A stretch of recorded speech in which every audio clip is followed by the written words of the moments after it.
السلام عليكم ورحمة الله وبركاته يا حبيبي، اللهم صل وسلم وبارك على سيدنا محمد. عاملين ايه؟ وحشني. اولا كل سنة وكلكم طيبين بمناسبة عيد الاضحى. عيد عليكم كلكم بخير وبركة. بصوا هنا كان فطارنا بقى، فيديو بقى كده جديد. معلش لو بطول عليكم الفيديوهات كده، هقول لكم السبب ايه. بصوا تعالى كده مع فطارنا كده خفيف النهارده. هعمل فراخ وهنعمل شويه خضار مشكل كده كان عندي في الفريزر، بس حطوا اللايك الاول وتابعوني لو مش متابعيني. واشتركوا في قناتي منوعات وصفات ام حنو وزياد، عشان نفسي اكبر وازيد واكبر بيكم، اكبر بعيله كبيره باحلى اخوات في الدنيا. فتابعوني وحطوا اللايك على الفيديو واعملوا انضمام كده علشان تبقوا معايا حبايبي احلى ناس. بصوا بقى كان فطارنا النهارده ايه بقى في الوقفه. معلش لو الفيديو ده هينزل متاخر ليكم عشان ظروف النت عندي وحشه قوي والله. فهينزل متاخر عن الوقفه. ده كان فطارنا يوم الوقفه. كان عندي خضار مشكل بقى كده ولحمه مفرومه وفرخايه كده، قلت فرخايه حلوه كانت طالعه من الفريزر، ونعمل شويه خضار كده مشكل و... ونبقى احلى فطار. وهنعمل بقى بصوا، انا عندي زياد بيعشق حاجه اسمها الرقاق باللحمه المفرومه. هنعمل كده صينيه رقاق باللحمه المفرومه. وانتوا معايا هوريها لكم نعملها ازاي وبيطلع معاكي زي العسل. بصوا انا حطيت الاول بصلايه مع السمنه مع الزيت يقدح، وبعد كده بتشوحيهم مع بعض. تمام. وبتحطي بهاراتك، ملح الفلفل كل حاجه. بعد كده بتنزلي بالعصير الطماطم عليها. الخضار ده كان جميل قوي، انا كنت جايباه من فتح الله كيس على بعضه. بيبقى فاصوليا جزر بسله خضار مشكل مع بعض. تمام كده اهو. كنت تحطي بقى الملح بتاعك وتظبطي بقى التوابل بتاعتك، تبقى احلى احلى خضار مشكل تاكليه. طبعا الفرخانه كنت حاطها على النار، حطيت ورق الرورة وملح وكل حاجه وهتتسلق. وزي ما انتوا عارفين بنحطها في الفرن بعد ما عملت التتبيله بتاعتي. حطوا لايك، اوعوا تنسوا اللايك.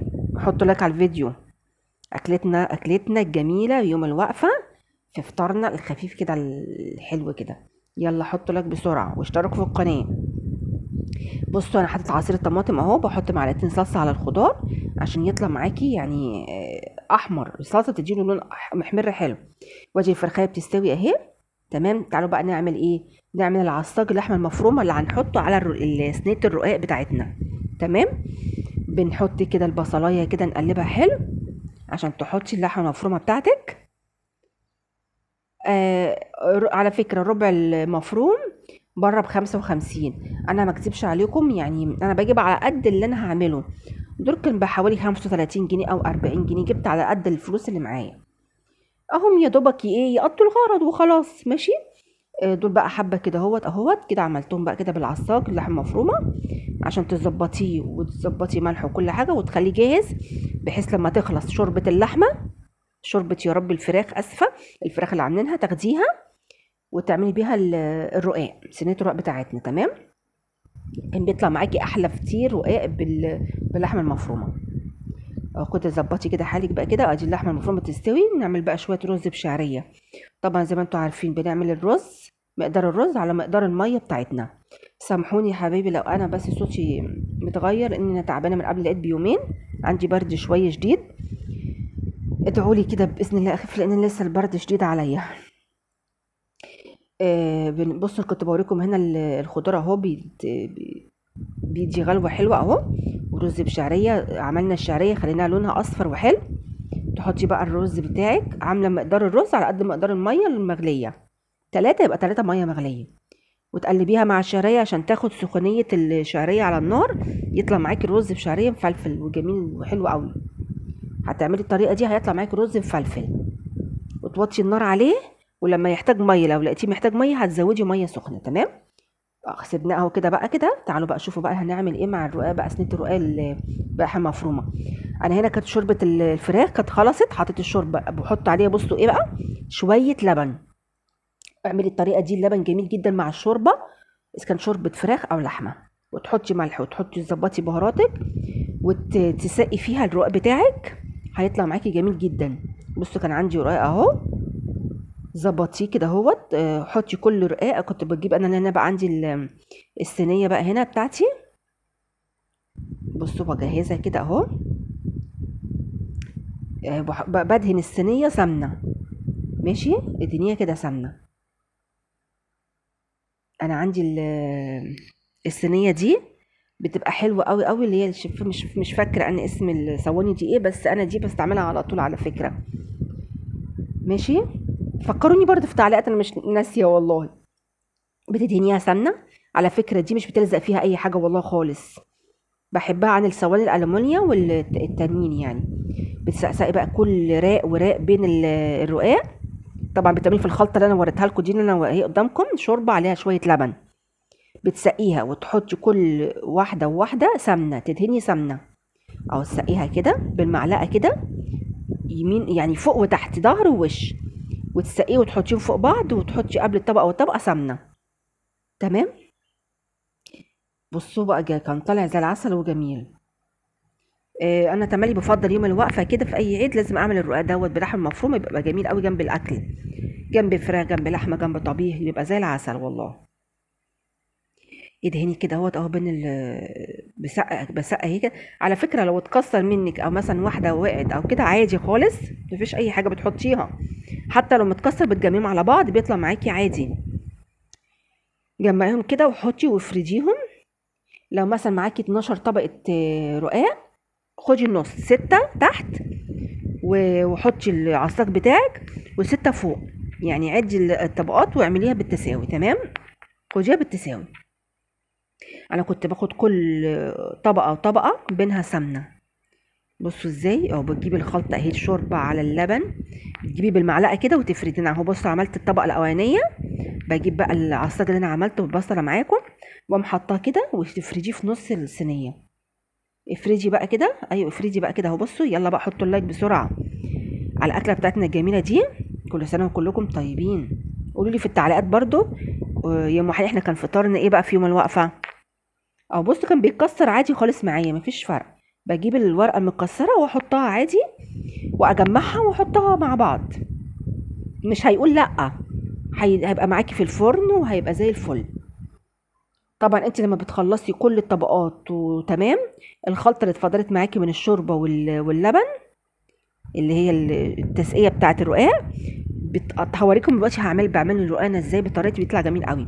لازم تقطعيه قبل ما يدخل الفرن وتسقيه ببقيه الشوربه ديت.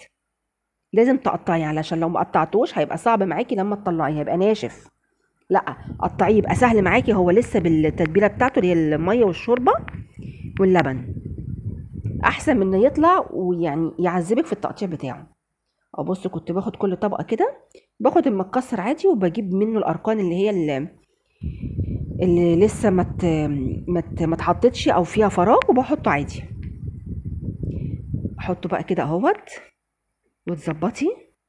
معلش اعذروني النت مضايقني قوي قوي قوي، ما عنديش نت يا حبايبي خالص، بيقعد معايا 10 ايام او 12 15 يوم بالكتير قوي، وافضل ما بين الايام مش بعرف اشتغل، وبنزل فيديوهات بين يعني فين وفين، لما حتى ملاحظين عليا بنزل فيديوهات كل اسبوع كل 10 ايام، فاعذروني لو بقلل في الفيديوهات بتاعتي، غصب عني ظروف النت عندي.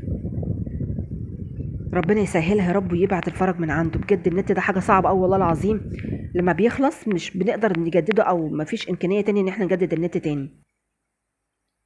بصوا اهو كنت بجيب الطبقه والطبقه كده علشان تحطيها. تمام. وحطيتي وظبطتي كده الحال.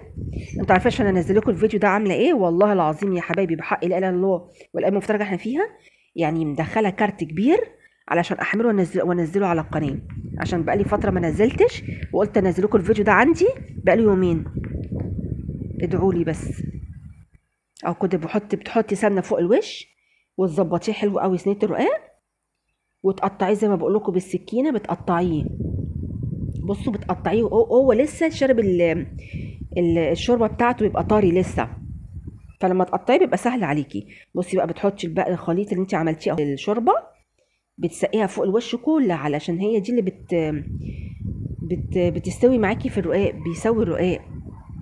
قطعي كده، قطعي كده مربعات بالطول وبالعرض، وظبطيه وتجيبي الصينيه يمين وشمال عشان الشوربه اللي تحت تتوزع في كل حته في الرقاق. احلى صينيه رقاق زي العسل والله العظيم يا حبايبي، كانت طالعه زي العسل. انا عندي الولد بيحبوها على فكره، احنا كلنا بنحبه صينيه، مين ما بيحبش الرقاق باللحمه المفرومه؟ مفيش حد طبعا، كلنا. حطوا اللايك بالله عليكم عشان انا تعبت في الفيديو ده زي ما حكيالكم. قايله لكم انا ما عنديش نت وبجيب كارت عشان انزله والله العظيم. اهو بصي بتجيب الخلطه بقى الفاضله كلها وتسقي بيها فوق الوش. بصوا بتنزل ازاي بين الحروف اللي انت مقطعاها كده، بتسوي معاكي الرقاق. وهزيها كده يمين وشمال عشان تظبط معاكي. كده خلاص خلصت، نحطها في الفرن لحد ما ما تستوي معاكي. طبعا انت بتجيبي بمعلقه، يعني انا كنت بعمل كده عشان في اطراف ما جاتش فيها الشوربه، فانت بتظبطيها بس مش اكتر. جميل قوي زي العسل. اتفضلوا معانا الفطار الجميل ده. خلاص كده هحطها هي في الفرن بقى. تعالوا بقى كده نشوف طلعت الفرخه. طبعا انتوا حافظين تتبيلتي المعتاده. بعمل ايه؟ بعمل شويه زيت مع صلصه مع ملح مع فلفل اسمر. بدهن بيها الفراخ، تدهني بيها اللحمه، اي حاجه تدهني بيها الخلطه دي بتبقى معاكي جميله. وتدخليها الفرن. بدهنها من كل حته اهو. اللي ما شافش قناتي منوعات وصفات ام حنين وزياد لسه اول مره يشوفني في الفيديو، يعمل لي اشتراك ويزود بيكم يا حبايبي اكتر. كان هنا رز بشعريه كان خلاص قرب يستوي. كانت خضار هنا كنت قفلت عليه خلاص. بصوا هنا بقى الله الله الله بقى على صينيه الرق طالعه كانت زي العسل ازاي. بصوا لما طلعت من الفرن شوفوا، كانت مقرمشه وحلوه من فوق ومن النص وتحت جميله وطريه الله. كانت زي العسل. تعالوا اتفضلوا معانا. احلى فطار في يوم الوقفه. بصوا بقى هنا كنا خلاص بقى الفطار كان قبل الاذان ب10 دقايق. كنت محضره هنا الفطار على السفره اهو. شويه بقى رز بشعريه استووا بقى حلوين. والخضار بتاعنا والفرخه طلعت كمان من الفرن الله بقى. وشويه بقى فجل وجرجير والخضار المشكل. كنت عامله صوبيا بقى هنا باللبن في الخلاط عشان كنا صايمين طبعا. اعملي كركديه، اعملي صوبيا باللبن اللي عندك اعمليه. بصوا طلع بوريكم الرقاق. يعني الطبقات حلوه ازاي. بصوا كان طالع جميل ازاي. احلى رقاق بلحمه مفرومه زي العسل. بصوا كان طالع حلو ومقرمش من فوق ومستوي من النص. قبل ما ينتهي الفيديو حبايبي بقول لكم كل سنه وكلكم طيبين. ده فطارنا كده يوم الوقفه كده بسيط وخفيف في اكلتنا. اعذروني لو هطول في الفيديوهات من بعد الفيديو ده عشان ما عنديش نت.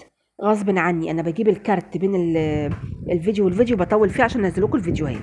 تمام. فغصب عني والله يعني وطبعا لازم ننزل بين الحين والحين، بس انا غصب عني بنزل فيديو يعني صعب عليا. تمام. لحد باذن الله ما النت يتعدل يا حبايبي. يلا اشوفكم بسلام والسلام عليكم ورحمه الله وبركاته.